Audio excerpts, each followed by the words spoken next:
Hello YouTube, FilmBuff06 here. Now I know at the end of my my last video that I was going to do a review of Mr. Magoo. That will happen tonight. That will happen later tonight, just to let you all know. But for now, but my next review this time is going to be of this film called About Time, which has just come out recently, and it's written and directed by Richard Curtis. And apparently this is Richard Curtis's last ever film as director. Maybe he'll turn back time and change his mind. And change his mind. Who knows? Now Richard Curtis, I would quintessentially consider to be the British Woody Allen, you know. That's how much of an influence this guy has been. I mean, most of his, some of his comedies, some of the comedies he's made that I actually grew up with. I don't remember watching all of Blackadder. I might have seen one or two episodes. I remember watching Vicar of Dibley and of course Mr. Bean. And I've watched a few of his films. I haven't seen Bridget Jones's Diary, haven't seen The Tall Guy, don't remember seeing Four Weddings and a Funeral. I do remember and I like Notting Hill. Actually like Notting Hill. The Boat That Rocked, which was less successful financially, but I'll do a future review of that as well. And the last film he wrote was actually War Horse, which I am definitely planning to do a review of in the near future as well. Now, this is only his third film as director. His last two films of which aren't as successful. I mean, The Boat That Rocked, I'm going to rewatch some point in the future, and Love Actually. I actually hated Love Actually, I have to admit. Because there actually wasn't a but I'll get to why I don't like it in a future video. Now back to About Time. The story of this film is of this young guy called Tim, played by Domhnall, son of Brendan Gleeson's son of Brendan Gleeson, who finds out from his father, played by Bill Nighy, that he has inherited a special family gene in which the male members of the family are gifted with the ability to time travel. Once he finds this out, he finds that he can that if he goes back in time, he can change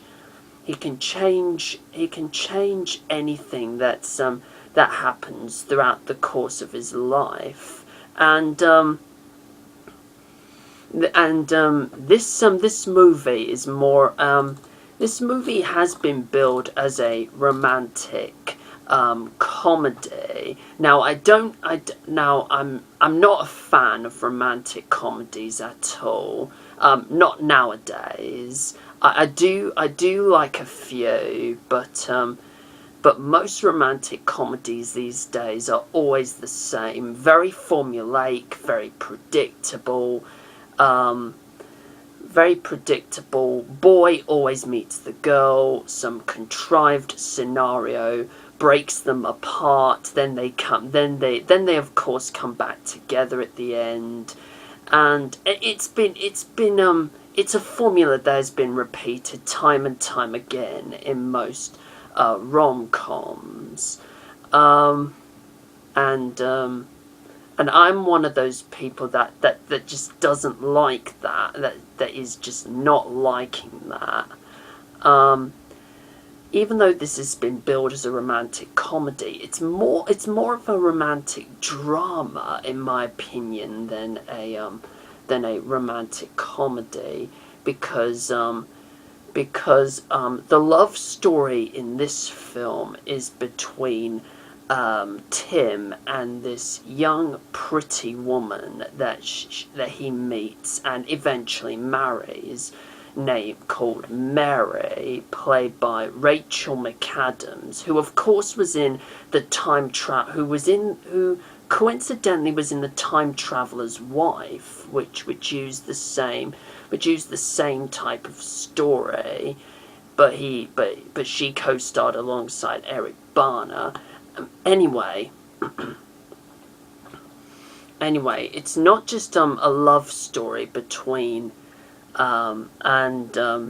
between Tim and Mary, played by McAdams, which of course is a homage to Julia Roberts' character in Notting Hill, and it's sort of like Notting Hill, really. British gent falls in love with American girl, that sort of stuff. It's also a relationship story, a relationship story between father and son, which I kind of quite liked.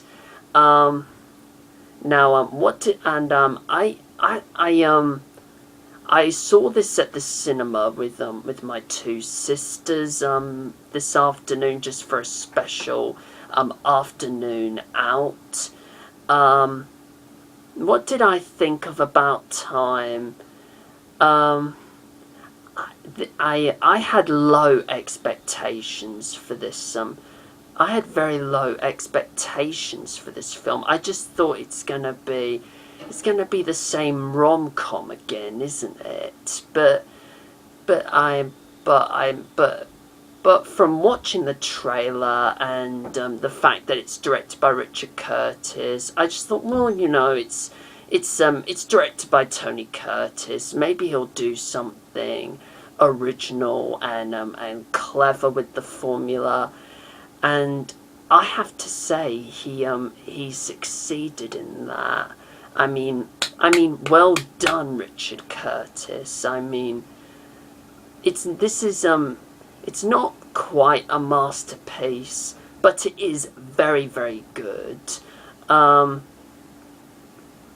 Richard Curtis's direction is brilliant. The soundtrack is really, really good. The locations are marvelous. Cinematography is exquisite. And the performances are all very, very good. Domhnall Gleeson is very, very good. I mean, in a way, in this film, his character is sort of like a ginger Hugh Grant, but without the awkward smug centre, and plus he's more likeable. Rachel McAdams is also very good as Mary. Tom Hollander is fantastically funny in his role. Bill Nighy is good as well as Lindsay Duncan, Richard Griffiths, the late Richard Griffiths, may he rest in peace, Richard E. Grant, Margot Robbie, Vanessa Kirby, Lindsay Duncan, Will Merrick, Lydia Wilson. All of the cast are really, really good. What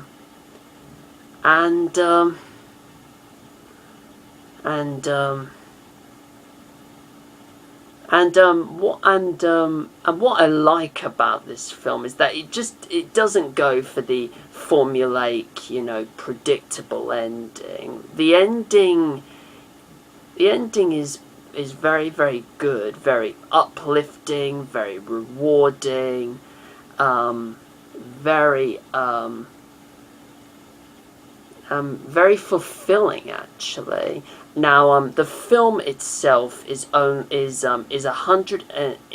123 minutes long, and I think it's a little bit.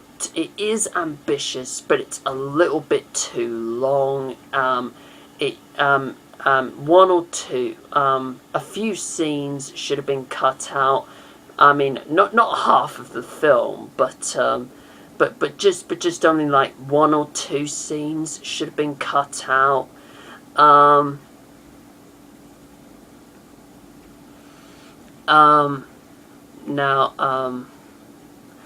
I think this is a great. I mean, if this really is Richard Curtis's last ever film as director, he's done a really, really good job. I mean, job well done to you, sir. I mean, I've yet to see, and as I said before at the start of this video, I will rewatch The Boat That Rocked. I'll watch Four Weddings and a Funeral, Mr. Bean. Possibly revisit Vicar of Dibley. I'll watch the Bridget Jones Diary, the Bridget Jones films, if possible, and I'll watch Blackadder. I will definitely watch Blackadder. I'm not deliberately avoiding it. I'm not being that horribly lazy. I will watch all of Blackadder. In a future video. I'll review Blackadder in a future video, sorry. What can I say? Oh yes, I've forgotten. Tim's journey throughout this film. It sort of reminds you of Pip's journey out of Great Expectations. The way out of Great Expectations, which I think is a great similarity. And most critics have compared this film rather oddly to Groundhog Day, which I don't mind that, because it kind of uses the same plot that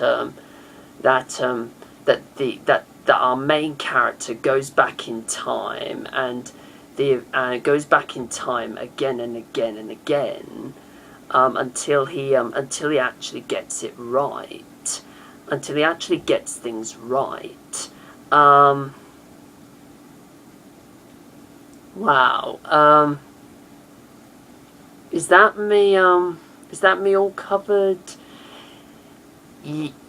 Yeah, I'm gonna end it there, because I've just run out of I've just honestly run out of things to say. So if you haven't watched this film in the cinemas, just please go and see it in the cinemas. You will be You will be totally surprised by it if you went in with low expectations, as I did. And you'll laugh, you will cry, you'll be entertained, you'll be entertained, you will just have a really, really good time.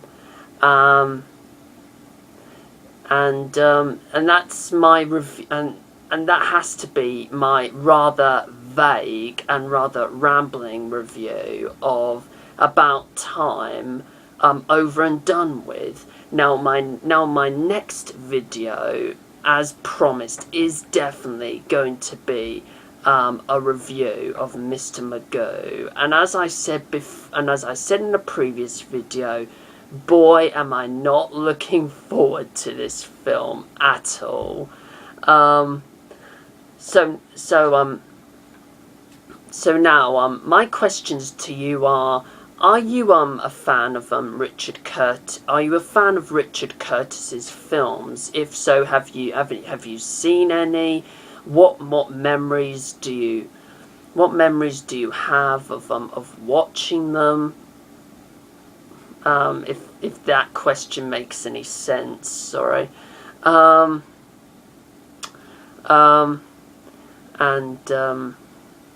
if so, and also, what do you think of Richard Curtis as a person? Is he really the British Woody Allen, as I've described him? Feel free to comment below and let me know what you think. Plus, feel free to subscribe to my channel. And until my next video, which I've just said is going to be a review of Mr. Magoo, take care, everyone, and goodbye.